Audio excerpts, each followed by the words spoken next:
Good morning and welcome to this Man and Machine webinar in which we are going to be discussing BIM and the use of Revit as a BIM tool, a BIM design tool, and its application to the BIM process. My name is Phil Reid, I'm the Managing Director of Man and Machine, and I'd like to thank you first for taking the time. I'm joined today by two individuals. Firstly, David Wilkinson is one of our senior consultants, and David will be running most of the content during the webinar, and also Steve Massataro, one of our other engineers, who's here to help answer any technical questions you may have at the end of the session. So the session basically is divided into two sections. Firstly, I'm going to talk a little bit about BIM and the ideas and the concepts behind BIM, and try and demystify some of the content, some of the information you may see bandied around the internet and other publications. And it's really just a quick introduction to BIM. Obviously we can offer more help, but the main content, as I say, will be delivered by David, who will be taking you through Revit and its application to the BIM environment. So firstly, let me start by saying, clearly it takes many different activities and skills to bring the ideas and designs of architects and engineers to fruition. And I think building information is really just as an extension of that. And what it really does is it attempts to standardize the creation of and exchange of information, really to make the design, construction and operational management of a facility or infrastructure or an asset more efficient. And I think that's really important, because the operational management side of BIM is really where a lot of the benefit will be derived in the future. But it's probably the most underdeveloped side, although we are going to focus today mainly on the design side of using a tool like Revit to implement a BIM compliant environment. So really BIM for me really just reminds us that we should constantly evaluate and re-evaluate the way that we manage information, and it's really about managing that information to improve the collaboration and drive cost efficiencies and productivity during a project.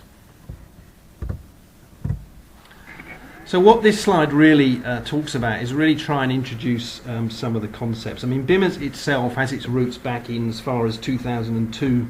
Some people would argue its infancy, or it was born really in the United States, and people would argue by NASA and the White House, who really introduced the concept, but it very quickly became the auspices of the US Government Services Agency, or the group that are responsible for the design and management of all federal buildings in the US.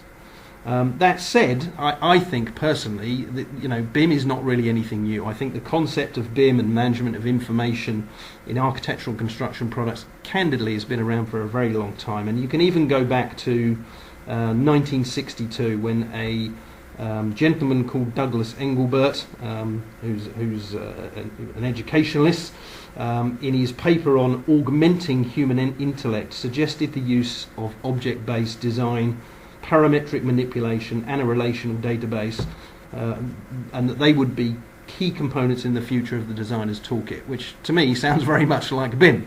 And what you see here is some of the aspects of BIM that maybe you've considered, and certainly you should be considering, because BIM is not just about the graphical model. BIM itself, of course, is increasingly popular in the UK. It touches construction, facilities management, civil infrastructure, and even now many of our customers are product manufacturers and fabricators, and clearly it's touching them as well. The extent to which BIM information is required is not actually, as I say, just limited to the CAD model. In its true sense of the word, and the true sense of what the government is trying to impose or ask for with regard to BIM, it's also about many other documents, policies, assumptions, strategic decisions, manufacturing data, user assessment, regulatory data, client specification, maintenance instructions, and so on. All of these different elements of a project, or documents generated during a project, definitely form part of the model and part of the BIM model. I think also BIM as a three-letter acronym is a bit misleading, because it's not just about buildings, and I would argue in fact that it's more about the information and arguably also more about the management than it is about building, and it actually is being applied not just to buildings but many different types of assets or facilities or infrastructure. It's used in civil engineering. An example might be you can use BIM for the design and construction of a bridge. It doesn't have to be a building. And that's very important. So, for me, BIM can mean many different things, and many different people have used different versions of the acronym. So it could equally mean better information management. It could mean business improvement methodology. It could mean building industry modernisation. And to my mind, all of these things are relevant when you start to think about what BIM is designed to do, which is really to generate a more collaborative environment. And yes, it includes 3D modelling or a modelling tool, which uses intelligent objects and parametrics. But if you think about the activity of the life cycle of a building or an asset, then it's about the design, it's about the construction, it's about the program management or the project management of a project, it's about using it, it's about maintaining it once you hand the project over to the owner operator.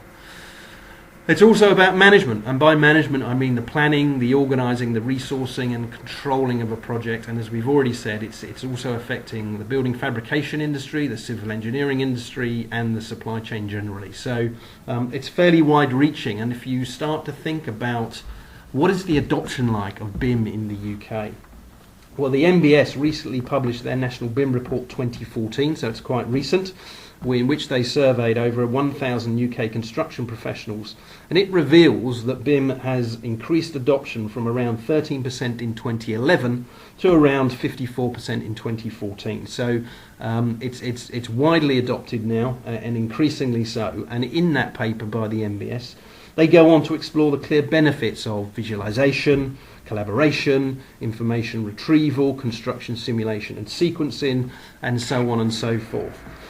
They also go on, interestingly, to explain how for manufacturers, providing accurate product information in BIM models or in BIM format has the potential to not only determine the product choice during construction, but also the ability to provide consistent information and future business opportunity in the ongoing life of a building. So BIM really is being before I go on, Project Lifecycle Information Management. That is just an acronym that I dreamed up. I've heard it before in a different guise, but you could use PLIM if you like, and it's probably a more accurate representation of what BIM is all about than the three-letter acronym itself. So what are the components of BIM? If you're going to implement a BIM strategy, firstly, think about BIM as being applied to a project. It's quite realistic to think that you might be a single company working for 2 or 3 different main contractors, for example, and you could have 3 separate implementations of BIM using different tools and different methodologies, because that's what the main contractor is asking for. So they would all be BIM compliant. Obviously, it's to a company's benefit if they can implement consistency in their BIM strategy, but that's the reality of the situation you could find yourself in if you are working for a main contractor, which is where a lot of the drive is actually coming for BIM-related projects, primarily because it's the main contractors that work for the big government agencies, and they are mandating BIM, as you all know, and the projects need to be BIM compliant by 2016. Of course, that's likely to permeate itself throughout the entire main contractor organisation and find its way onto civil projects as well. So what are the main components? Well, without boring you with too much detail, there are a number of different elements you need to be thinking about, and the first one obviously is pretty mandatory. If you look at the government construction strategy and the kind of things that they say in there, it's fairly simple. You can boil it down to 3 things. The first one is that you have to implement 3D modelling. The second one is that you have to exchange all information on the project electronically. And secondly, that you have to have a CDE, or a common data environment, which basically means you need to settle on the project on some sort of information exchange in terms of the not firstly the standard you're going to use, but also the common data environment. And that's where some of these elements come in. So it's given that you have to do 3D modelling, you also have to manage your data. That's not new. Architects have been doing that for a very long time, and main contractors have been doing that for a very long time. But in the true sense of what the government wants BIM to do. They want you to electronically collaborate and have, if you like, working folders or working spaces where you will exchange data and store data electronically for people to access. And obviously when you do that, it's very important in our experience to make sure that the security of the setup is such that the right people are accessing the right information and only the right information, because you could have multiple different types of company obviously working on a project. So data management and cloud services are interlinked. You can of course have your own data management system as a private company, but cloud services and portals are becoming increasingly important for the sharing of that data with other trades and other contractors. So the typical type product you'll see there is or solutions you'll see are things like A-Site is a very common one for a lot of government projects, and also things like Buzzsaw. Object libraries are a necessity. Many of our clients now, and particularly the fabricators actually, are asking us to help them implement project libraries, or object libraries, sorry, whereby we are helping them build BIM compliant models for whatever product it is that they're selling, that they can be put into places like the National BIM Library, but also used by their customers, whether they are architects or prime contractors or whatever, to actually pull the models into the overall modelling package, and that those models get brought in with all the BIM attributes applied to it. I think the final thing to say is BIM is not just about the technology, it's much more about the process and the workflow and making that efficient and collaborative. And team members are very important, and I've seen increasingly now that on many larger projects there is a new function which is a BIM manager who's actually appointed to a project to make sure that the BIM strategy for that project is adopted correctly, and that the quality of the BIM information being provided is accurate and as expected. And finally, as I said earlier, the government construction strategy does define that you have a certain data exchange standard. They talk very much about the COBE standard, but there are other standards around as well. But COBE and IFC are the common standards that you'll find in the UK that people are adopting in terms of implementing BIM as a solution. So that's really just an introduction to BIM. I hope that you found that useful. Obviously there's a lot more content behind this, and of course we'd be happy to help you with that. I just want to say a couple of words about man and machine services and products, again without giving you a sales pitch. But what's really important is, a lot of people are at different phases of their journey with BIM. Some at the very early stages, haven't even started, and some are a long way through it and have BIM directors and BIM managers already appointed in their organisation. I'll repeat what I said a few minutes ago, that BIM is about the project. So you could have different BIM implementations, strategies, technologies or standards on different projects, depending who the main contractor or customer is. But of course it would make sense if you could normalise or rationalise that in a way that as an organisation you could cross-fertilise the technologies or standards that you use into many other projects, because that would give you a lot more flexibility within your organisation around your resourcing. And we'll often be brought into a company to help them implement their BIM program. And these are just some of the aspects of the BIM program. I'm not going to go through them all because we don't have time, but just have a look at some of the key points around why organisational vision, why are you implementing BIM, what is the modelling plan, what is the staffing plan, what kind of skills do we need, what sort of training do we need, what is the systems and process plan, how are we going to collaborate and manage our data, and how are we going to share that data with third parties. And finally, the software technology plan. And there are many different areas that you'd need to look at in terms of the solutions that you will need to get into the more mature areas of BIM, in terms of things like 4D and 5D, which are things like construction planning and cost system integration, if you like. So very happy to talk about those things. I'd also like to leave you very quickly with a quick look at some of the products in our BIM Solutions portfolio. So you've got the obvious ones. I will say something about Revit before I hand over to Dave, because Revit is, to my mind, in most customer situations we go into, it tends to be the dominant software platform for BIM in the UK today, and that's just a statement of fact. And that product can also be found in the Building Design Suite, which starts to add in some of those other functions like Navisworks, which bring in simulation and construction sequencing. But I've put Inventor on here as well because a lot of our product fabricators and manufacturers will actually need to build Inventor models for manufacturing and then export those models in a BIM compliant way into Revit for the architectural and design side of a project. So that's another product that we use. Buzzsaw is one of the management products.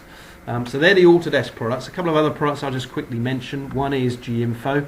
I said at the very beginning that facilities management was one area that was not heavily developed yet in terms of BIM compliancy, but G-Info is one of those products. So it's a bidirectional system that will take all of the information from the 3D model or even from AutoCAD and integrate it into the back end, into the processes, into the databases like Oracle and SAP.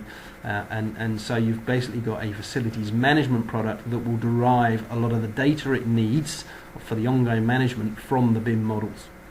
And the final product I'll just quickly mention is Flexi Jet. This is a laser scanning system mainly used for interior designers, kitchen planners, those kind of people who need to create a parametric drawing, if you like, of a building when there is no drawing available. So many projects, about 80% of projects, are actually refurbs.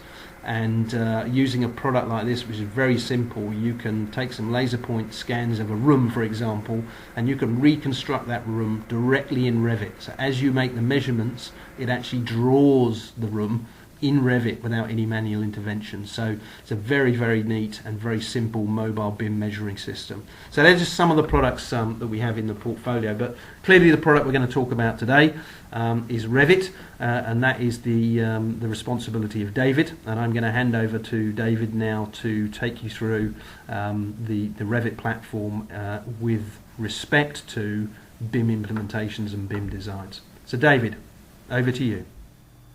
Okay, so today we're going to do a brief overview and a demonstration of BIM, or well, more specifically Revit, and how Revit creates BIM data and allows you to produce that BIM model. The agenda for today is going to be a brief introduction of Revit as the product, just a quick talk about the interface, how it actually looks and works. Then we're going to look at some building creation from something called mass modelling, so it's like a concept model. And just briefly touch on some of the detail that we can get out from creating that mass model. Then we're going to look at building creation again, but really from scratch with Revit. Just going through functionality and give you a feel for what Revit's about, but also obviously relate that to what BIM's about, and from how we integrate that BIM data, or how that BIM data is already within the model as we create it. And then last but not least, we're going to just cover a brief manufacturing workflow where we're taking mechanical manufacturing data and how we can simplify that and then bring it over into the Revit environment, complete with BIM data or not. It's entirely up to yourselves. Okay, so that's the agenda for the demonstration.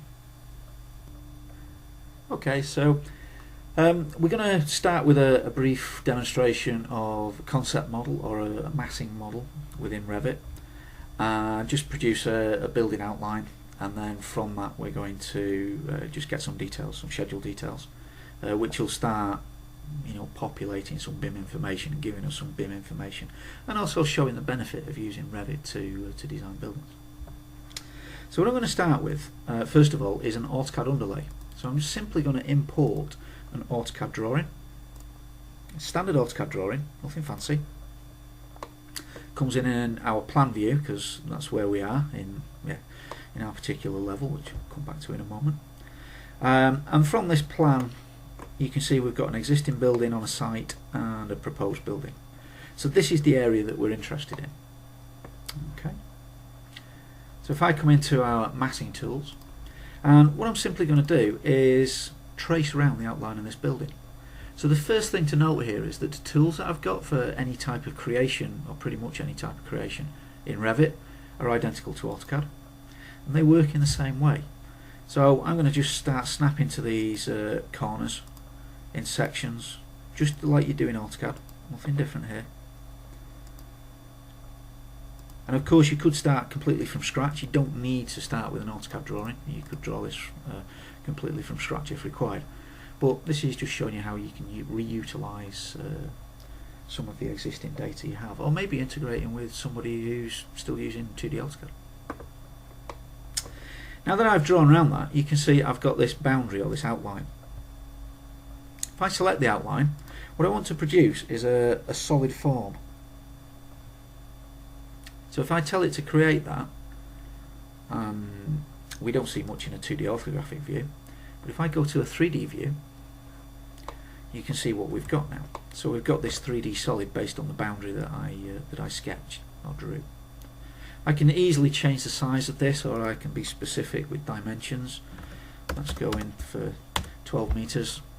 Okay, and that's now produced a basic lump for me, or a basic solid, or a mass as we call it. I'll just shade that in so you can see it a little easy. So what can we do with that? What's the benefit of doing that, other than we've got a 3D solid, which is, I mean, yeah, quite basic really.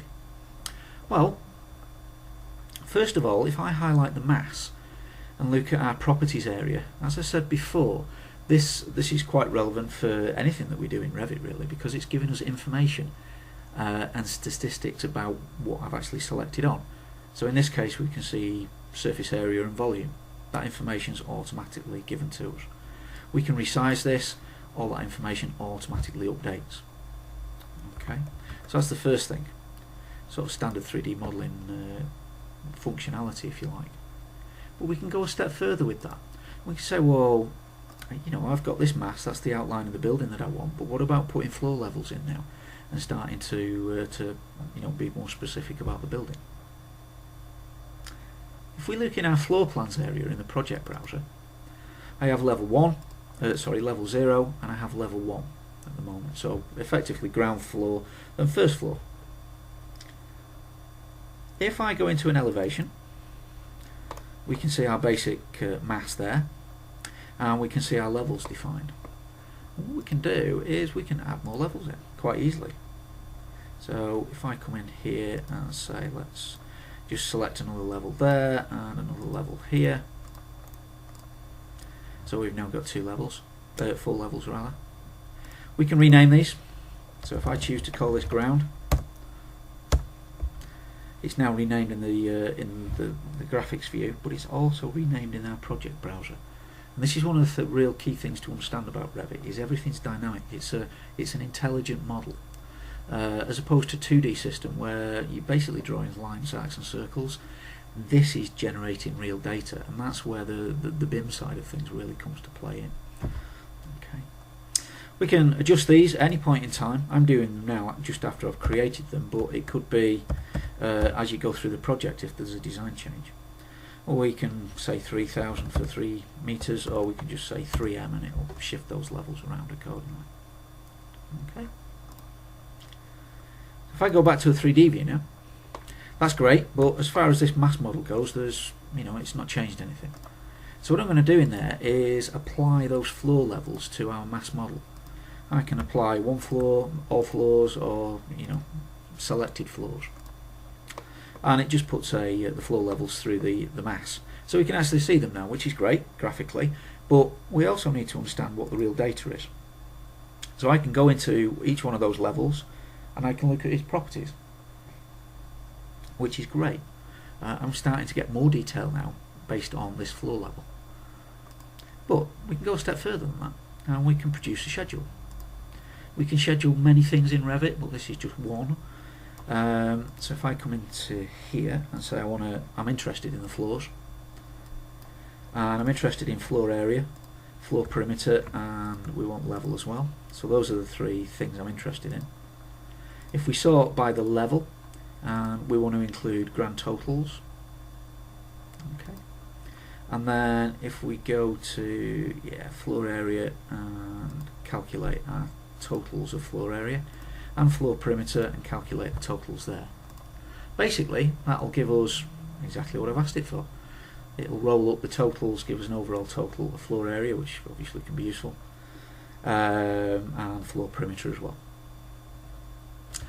Again, the benefit here is that this is all dynamic.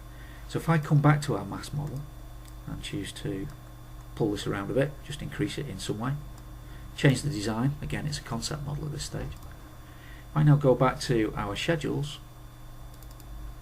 you can see that those values are updating automatically. And that's the real benefit of producing a BIM model, if you like, in Revit. Everything's dynamic, everything's linked together, so as you make changes, all the other information is updating automatically. So this isn't a fully fledged, this isn't all the BIM data that you need, but it's part of the BIM data that can be relevant. Okay, and that's just a brief introduction and flavour of concept or mass modelling within Revit. Okay, so we're going to move on now and look at creating a BIM model from scratch, or a Revit model from scratch, and just show you where BIM's being derived from, such like. So I'm going to start a new file from here. Well, just to highlight, there's a portion of the interface here with Revit called families. Revit families are where our BIM models come from, if you like. And a family is basically a file with the right information inside of it. You'll see this more clearly as I start designing the building, but families is where manufacturers are creating a Revit family model with information in. That information is the information about what the model itself, what they manufacture, and also the BIM information that's relevant to that model. So I'm going to start a brand new document here, and we've got nothing in there. I'm simply going to start it's only going to be a very basic building, but I'll simply start creating that building. So if I decide to add walls in first, it's a good starting point. I can choose what type of wall it is that I want to start with, so I'm just going to go for this default cavity basic wall. But as soon as I do that, you can see in here that we've got properties about the wall. I've not even drawn anything yet either, but this is about the family for that wall. I can go in and edit that family, so I've got a presentation of how it looks graphically, and then I've got some information about the wall itself, including some analytical properties. And if we go in and edit the wall, we can see how it's actually made up. So this is the sort of BIM information we're talking about, or one part of it, where the model I'm choosing to use to create walls in my Revit building has all the information embedded inside of it. And that really comes back to the BIM standard and the whole idea behind having a full digital model with all the information embedded in all the components within the building. So how that works is, if I let's just draw something quite basic for now, kind of this sort of a room shape. Zoom in a bit. Okay, so there's our wall. I mean, the first thing to notice is the detailing on the wall, the cavity, all that information's gone in automatically. It is a 3D model as well. At the moment we're just choosing to work in an orthographic view at level 0. So from the mass modelling demonstration that I've just done, we added more levels in. We'll do the same in here in a moment, but for now we just have 2 levels. Just to prove that it is a 3D model, there is the wall. The wall comes in as a default height just because I've chosen to draw it that way. So at the moment, if I highlight the wall and select it, you can see from our properties window the type of wall we're using, where it actually starts, so on level 0 typically, but at the top it's unconnected, so it's just given a default height of 8 meters. We'll come back and change that in a bit, but for now that's as much as I'm going to do. I'm now going to add another wall. This time I'm going to choose a different family, so different BIM information. We'll go for a partition wall, and we'll just create some basic partitions in our room.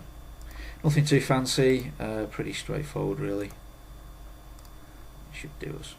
Again, the benefits you see straight away is it's just sorting out all the detail in the joints in the walls as we go. So again, relate that to traditional 2D AutoCAD. You're having to do a lot of trimming and pulling things back, and doing all the usual stuff that you do in AutoCAD. Revit, even in this view where we're working orthographically in 2D, we're using familiar AutoCAD commands, so lines, arcs, circles, but when we drop that down, because it's using this family information, all the information is embedded into the file, so it knows what it should look like, it knows it's a certain thickness, and then we've got all the metadata that's in the background that's relevant for the BIM model itself and for the BIM standard. Okay, just stick another partition in here just because we can, something like so. So there's our partition walls done. If I just highlight a partition wall, you can see again it's starting at level 0, but it goes up to level 1. We could change that if we had more levels, but in this case it just goes to level 1. So we haven't got an unconnected height, it's actually given a height based on our levels in our project. Again, I'll come back to that in a moment. So if you want to add some doors in, we've got a standard external double flush door, but if I go for some internal doors to start with, and say I'm just going to place that door down there, that door down there, and maybe a door here. Okay. Different sizes of doors. So these doors here are one single family. This is a single family of door, but we have different sizes embedded in there. This door here is the wrong way round, so we can just simply come in and flip it. And again, we've got dimensions on here, so if we wanted to specify a size, we can just move things around. It's very, very easy to use. It is literally like dragging and dropping components from a library onto your model, and it sorts everything else out for you, connection detail and all that good stuff. So we've got some internal doors, we want some external doors as well. This time though, I've only got basic doors loaded with my project. So what I can do is I can come and go into the doors section of the standard doors that come with Revit, and if I look at external doors, these are all the families of doors that I've got. So these are a type of door with different sizes typically. Okay, so this is what would come from a typical manufacturer of doors. These are the ones that ship with Revit. So what I'm going to do is find a door, what door to use. I want a garage door. Let's just go back up a bit, find something a bit better. In fact, let's use one of those as an entry door. So what it does is it loads that family into the project that I'm using, and now I've got it available in my drop down list here. There's only one size for this particular type or family of door. So again, all I've got to do is decide where to position it. Simple as that. So if I drop it down there, that's my door in. Again, all the details in, everything's set up correctly. Now if I want to, if I don't want to use the standard stuff that comes with Revit, which generally you don't, well, I say you don't, it depends what you're trying to achieve. If you're working with certain manufacturers, then you want the manufacturer's data. And if the manufacturers created their BIM model for their piece of kit correctly, then all the information should be in there. So just to give you an idea, let's just go back to the start page. This is Autodesk Seek, which is one location for BIM files. Okay, and you see here different types. Or we can just do a straightforward search. So if I just do a search on doors, then you can see here I can look at manufacturers, types of doors, yeah, what there is, whether it's a Revit architecture file, Revit MEP file. So I can be really specific on what I want to look for. In this case, I'm just going to go to a sliding door and have a look in the list. And these are the sliding doors that are available on Autodesk Seek. There are other libraries out there, lots of other libraries, Bim Exchange and such like, that are not Revit centered if you like, but you can still download those files and use them in exactly the same way. So what I've actually got, what I should have, is if I go to, let's go to Windows actually. So we'll do a sliding door rather than a more traditional door. So I'm going to load a family, but this time I'll use one of the downloaded models from Seek. I haven't downloaded it live, but that's in there. So, right, okay. It is actually a door, not a window. So when you're loading families in, because of the way families they connect into the existing model, so they need to be of the right type. So if I bring that in as a door, that should work. Yeah, there you go. So that's now loaded into the project. It's a 4-panel door, and then it's just the same as before. I just come in and choose where to put it. So if I want a maybe a sliding door there and a sliding door there, I can just drop those in, and you can see straight away that again all the details there. Now that's been done by a specific manufacturer out on the web. I've downloaded that and I'm using that inside of my Bim model. Okay. Again, if we come in here, I'm not entirely sure what properties are available. And you can see the preview, and then you can look at, you know, SAS finish. You've got relevant detail that relates to what this manufactured item or component is that goes into the building. Okay. So that's been done by the manufacturer, not by Autodesk, or not out of the standard libraries that come with Revit. Okay, so yeah, that's about it really. That's as much as I want to cover there. So if I come into a 3D model now, straight away, you can see all that detail's come in. Got all that detail, including if we're looking through the window, we can see the internal doors. Okay. If we go back to our level 0, we need to put a floor in there. So you'll notice really we're just working not quite left to right, but we're working along this portion of the toolbar. We're simply going to come in and say I want a floor that connects to our walls, and it's this type of floor. So again, hopefully you can see that this area here, the properties area of the of Revit, is very important. It's where we specify what we want to drop in. But we're not doing like we do in AutoCAD, where we're actually drafting lines, arcs and circles. There's my flooring. If I come up to level 1 now, I can drop a floor into level 1 as well. So I'll choose a different type of floor this time, so timber suspended floor. I'll just connect that through. So if I briefly go back and look at my 3D model now, you can see we've got the floor slab on the bottom, and we've also got the floor in there for the first level, or the first floor. Okay. If we come back here and just do a quick sectional view, so if I choose to draw a section line through there and then go to that section view, this is what we're actually getting. Okay. There's no manufacturing detail, not manufacturing, but construction detail on there yet. I'll come back to that in a minute, but that's as easy as it is to create a section view. Draw your section line in and then just go to the section view itself. I'm going to look at elevations, and I'm going to choose to put another level in there just to add some more detail. Just the same as you saw with the mass modelling demonstration. I'll just drop that in and align it up with what we've already got. Actually, well, 3.1 meters is fine. I'll leave it at that. At the moment, though, the building's actually too high. It's going past that top level. We're only going to produce a couple of levels in here, so that's not quite right. So what I can do, and I can do this from any of the views. Don't have to be in an orthographic view. I can do it from the 3D view, as you see here. I'm simply going to go in and say that the wall is connected to the top of level 2, or the top of the wall is connected to level 2, and that's now changed the height. I just go back to my north view, you can see that that's aligned. The good thing though is, again, everything's dynamic, so if I choose to move this up, the wall follows it. So the wall is physically attached to this level, so it's the level that's driving things.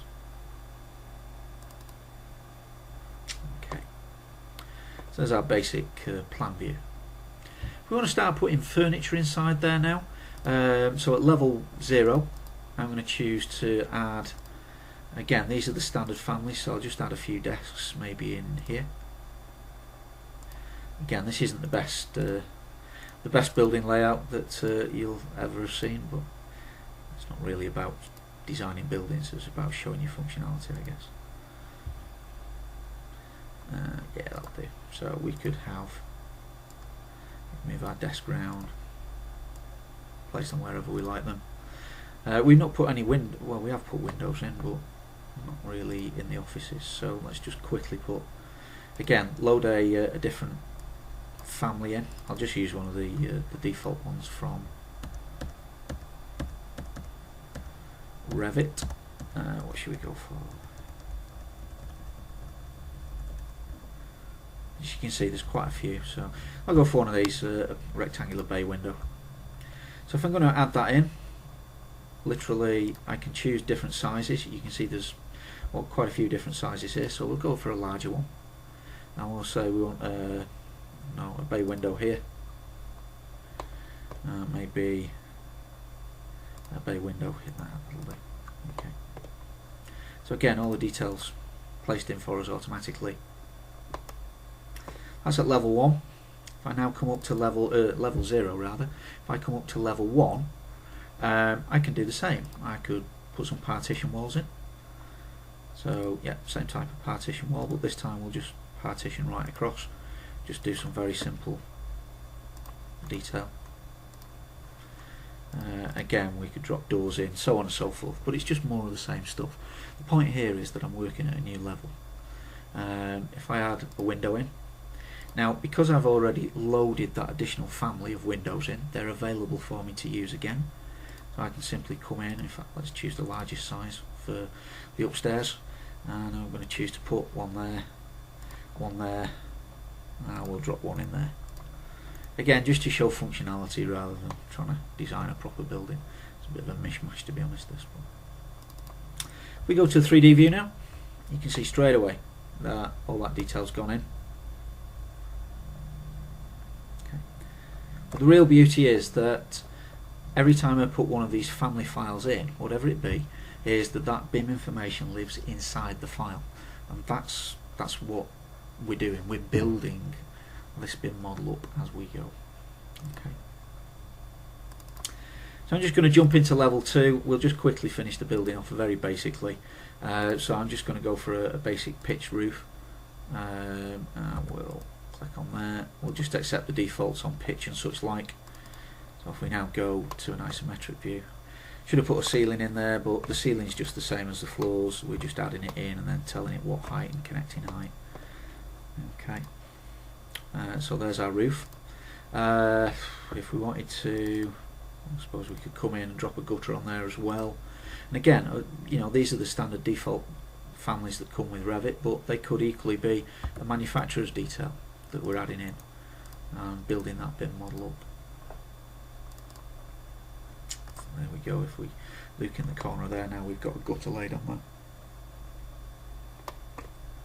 Just one thing I didn't really highlight, if I select my window, or this window, and again I can do that in the 3D view or wherever I like. If I look at that, you can see I've got the sill height specified on there, so if I don't want a standard sill height I can change that. So if I want it at 1000, tell it to apply it, it'll drop down. So again, everything's dynamic, it's all parametric, we can go back and change things very, very easily. Okay. Just go to an isometric view of that. So from a construction point of view, there's obviously a lot more we could do, and we've got different levels, so we typically put a set of stairs in, things like that, so you could get to it. But it's all the same sort of theme. We're using families within Revit to go and get information, objects to put in. So it's a bit like using blocks in AutoCAD, but they're 3D blocks and they've got BIM information embedded behind them. Just show you one other benefit as well. If we want to start looking at room spaces, we can easily come in and define those room spaces. And again, these are all dynamic, so if I choose to move this wall, you can see that all the values update. You can see that everything else moves around and updates automatically as well. If I came down here, I'd have to reconnect the end of the wall to somewhere else, obviously. Okay, and that's the real beauty of what Revit's doing for us. So, drawing sheets as well. So if we, I don't know, we did a section view before, didn't we? If we take that section view, there is our section view. Note it's all updated. It's now got the windows in, whereas it didn't have those before. And we've cropped the roof off. We could reposition that if needs be. We could change that, move it up, so that it includes more of the roof quite easily. If we just think about drawings and say, let's just create a new sheet quickly. there's a standard drawing sheet. To produce a view, it really is a simple case of dropping that in. If we want to change the scale, use the properties dialog box.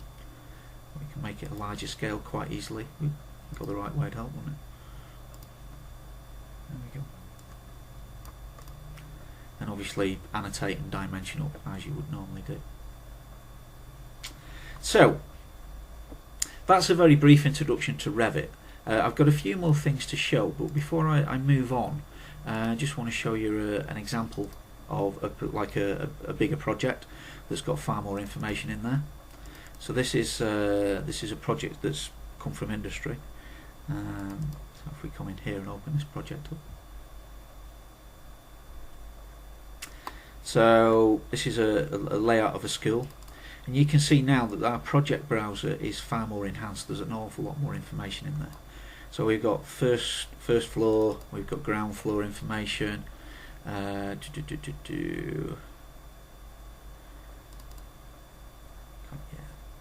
the plan views are similar. So if we look at ceiling plans, we can look at the ceiling plans that are in there, how they're defined. Elevations, so we can look at the different elevations. We can set the scales on each elevation as well, and you can see we've got some trees in there as well, just showing some of the bits and bobs. I'll come back to that in a minute. We look for a standard north view. There's what we've got. We've got some stylization put on there as well. Section views.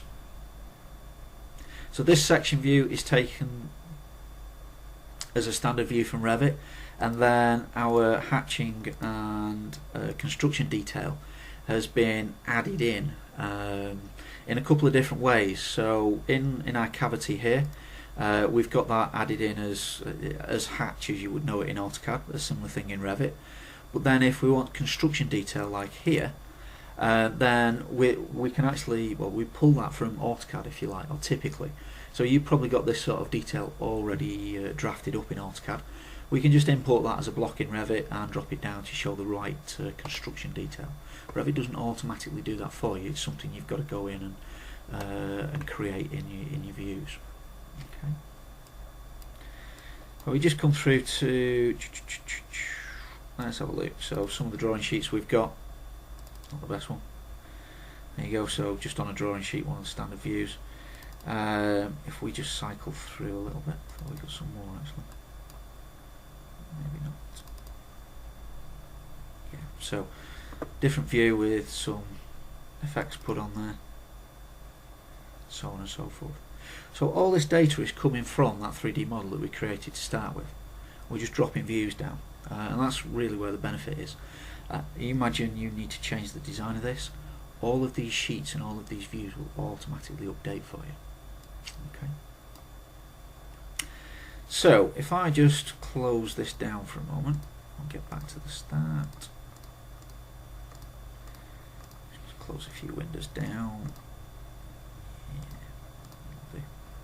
So if I get back to my model and I come into my orthographic view, because one of the other things that's very prevalent when we've got a 3D model is to be able to do some visualization with it. So I'm just going to add a bit more detail. So I'm going to add some Japanese maples into this just because we can, really. A bit close to the building as well, but yeah, hopefully you'll get the effect in a minute. Something like so. So I'm adding more components. And the idea here is I want to do a visualization of it. I want to show what the building's going to look like. So I'm going to come in and produce a camera view. My camera view is going to be sort of going through there, I think. So there's my camera view. Not the best in the world, but let's just go back to let's just move the tree around a bit. So I just want to get a bit of detail in there, really, just so you've got an idea of how easy it is to produce this sort of stuff. So there's my my rendered view, my camera view. And I can render that. I can obviously put the view as it is there on a sheet. I can sort of change the view as well and choose how it's going to be shaded. But I can also render this. So if I go for a medium quality render, and I'll let this render away, so I'm not pausing the video, I'll let it do it real time to give you an idea of speed. straight out of the box you can get some really good results with Revit. In fact, I would say, because I've done a fair bit of visualization in other products, and this was one area that I was really impressed with on how easy it was to get something straight out of the box. This would be by no means perfect, but it'll give you some idea of how easy it is to produce something. So this is probably going to take, what, around a minute, something like that maybe, to complete. Well, less than a minute actually. But you'll see straight away. The reason why I put the trees in, I didn't quite get it right, but I wanted to just highlight a few things. Probably should have had some more windows and a door on there maybe. Well, straight away you can get a feeling for what we're looking at. The trees in there with some foliage on, but if you notice right at the bottom right here, the tree that's closest to the camera is out of focus. We've got our shadow detail going on, so the sun's quite high. That's based on the date and time that we've specified in the render. We can choose how to set that up. We can pick a location on the globe, and specify a date and time and a year, and it will give us the realistic sun as it was at that point in time, with realistic shadows and so on and so forth. Also a sky background as well. Okay. So rendering is quite an important thing. Walkthroughs and animation as well. Once you've got that 3D model, you can go and choose any of those things to do. It's not free out of the box, but it's part of the solution, and it's very, very easy to do. So if I just quickly come back to some of the rendered views that's with the school, not section views, you can see there that's a draft render. So that took 2 minutes to actually create. If I go up to 4 minutes, you'll see that's pretty good quality. Most companies I speak to, that's the sort of level that they need to go to, nothing more. We can go up to 12 minutes and it becomes a lot smoother. We can also render out into the cloud. So this was done, this is a 16-minute render, but what happens there is the data set gets not translated, but it gets sent out to the cloud, to an Autodesk service. Autodesk servers then render the image and they send you the image back, so you're not processing it. The benefit there is that you can get on with doing your design work or whatever it is you need to do while it's being rendered in the background somewhere. Okay. We can also do the stylized views, as you saw in the drawing frame before. They've been done via the cloud. Okay. So again, it's being done via via different means, if you like. So you've got different options to generate these rendered views. Okay. And then one last thing to touch on, really. If I just come back to my model.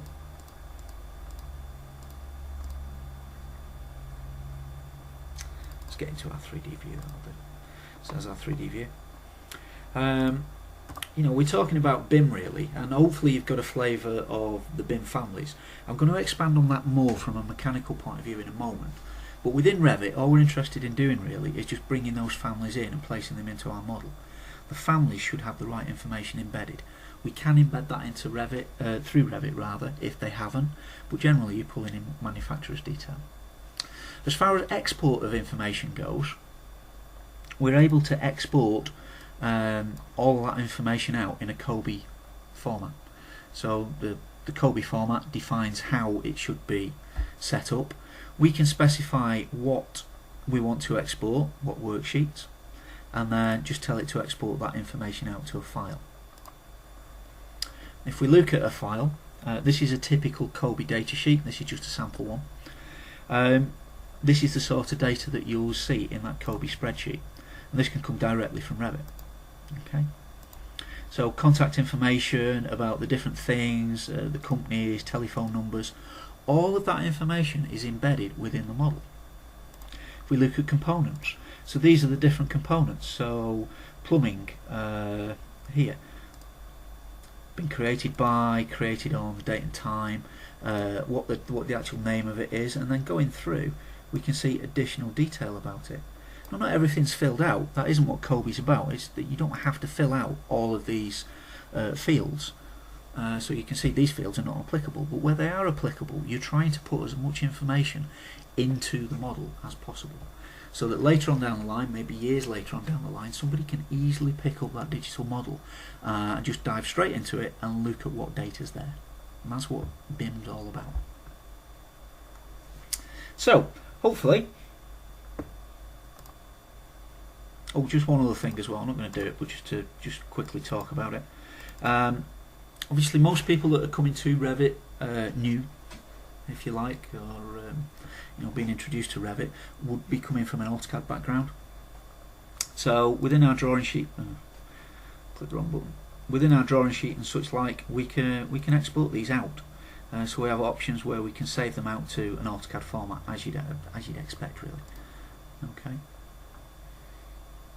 So we can, if your delivery format's AutoCAD, then you can do that as a standard DWG file.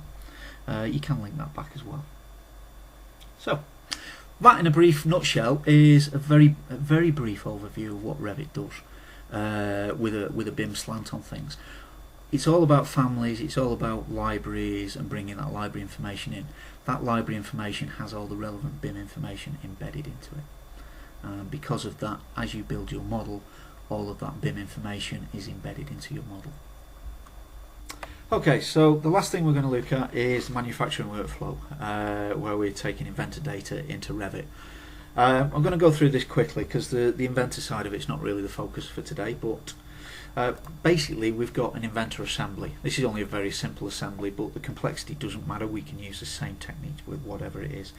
It's a part which is the vessel shape with some branches on it, and then two flanges that are from content center. What we're going to do, first of all, is simplify the design. So we're simply going to say create this as a simplified component, as a single part. So I'm not bothered about the assembly data at all. So I come in and tell it I want to recognize information so that I can bring that across to Revit. And I'm not bothered about the internals of this, so I'm simply going to cap off. And I could choose an automatic option here, but I want to keep the bolt holes. So if I choose that, it's now filled that in completely. So from a geometry point of view, it's far simpler. I can then ask it to recognize different features for Revit. So Revit could actually recognize these things as extrusions and part of the modeling environment, so we can modify it in Revit if we wanted to. We don't have to do that, but I've just chosen to in this case. And then once we've finished that, I could export that to Revit now, and I can pick it up in Revit and use it. But as it stands at the moment, that we need some more information. We need some connection points on here because these are flanges, but we also need the Kobe information put in there. And we can do that in Revit, or something that we've done at Man and Machine is we've written a couple of little routines. In fact, we're now creating a BIM toolbox for Inventor, which allows us to populate property information according to BIM. So a standard dialog box to enter information. These are all the fields that are required for the BIM standard or the Kobe standard. Okay. So if I just drop some details in here, I'm not going to fill them all out, obviously. So now, MM123 and material, let's say copper for today. Okay. So that's me done. If I now go to our Bim Exchange tool within Inventor, I can say, well, I can just send this straight out, or we can say I want to specify some connectors. So that there is a connector. It's circular, it's picked the right size up already, but I could override that obviously. And it's domestic hot water. I've got more property information in here that I can fill out now, and this all goes towards your BIM information. I'm not going to populate any of that for what we're doing. And if I do the same on here, just flip the direction around this time, say that's cold water. So I've preset the connectors on here ready for Revit, but I've done it in Inventor because the design guy knows what he's designing this, so he knows what these values are. It makes sense for him to put that information in rather than somebody having to do it in Revit. Once I've got that done, I can then save this. So if we, let's just, in fact, I can leave it there, call it equip, and then if I just orientate it correctly, it's going to be saved as a Revit family file, an RFA file. So all the information's there. At the moment this is the property detail, but if I choose to include all property information, you can see now all that BIM information is automatically being exported, including the ones that I modified. Okay. And if I save this away, and if I drop this into our demo folder, let's call it demo heater for today. What's going to happen is it's now translating the inventor data into Revit data and building a family in the background. So it's processing this through, as you can see the progress bar going across. Once that's done, it's a fully fledged Revit file, and we'll go and have a look at that briefly in Revit.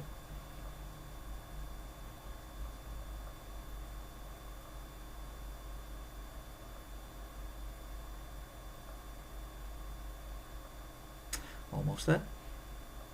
There we go. So you have a report just to tell you if there's any problems or it's encountered any issues.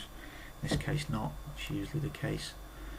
So if we go back to Revit briefly and basically say, right, I want to insert a component now. Well, that's one I've done before. If I choose to load that in, so if I come in here and say BIM demo, I want demo heater. So it's going to load that equipment in. As you can see, I've got that in there. I've got one I've done before as well. So I can now drop that in anywhere inside of my model, just as I did before, with windows and doors. So that's me creating a BIM model inside of Inventor and then sending it directly to Revit, or saving it and then utilising it in Revit just by loading it in. If you look there as we look on the actual BIM model, you can see we've got specifications for the connections. And if I come in here, we've got information here. But if I go and edit the type, all these D values here are dimensional values that's come from Inventor because I chose the way I chose to do it. I could actually modify these parameters and change the size and shape of that model in Revit if I wanted to. So we're probably not too interested in that, so the dimensional information is off. But if we then scroll down the list, all our COBie information or BIM information is actually here. So heater, MM123 and copper. That's what I authored in Inventor and sent directly to Revit. So that is our BIM model done from Inventor and utilised in Revit. That's a huge benefit for manufacturers who have to produce BIM models, so that we can do that directly in Inventor and then generate those files and publish them out to the web or wherever it is that they need to be utilised. Okay, so all it remains for me to do is thank you for your time today, really, and open the chat or the webinar for questions and answers. Thank you.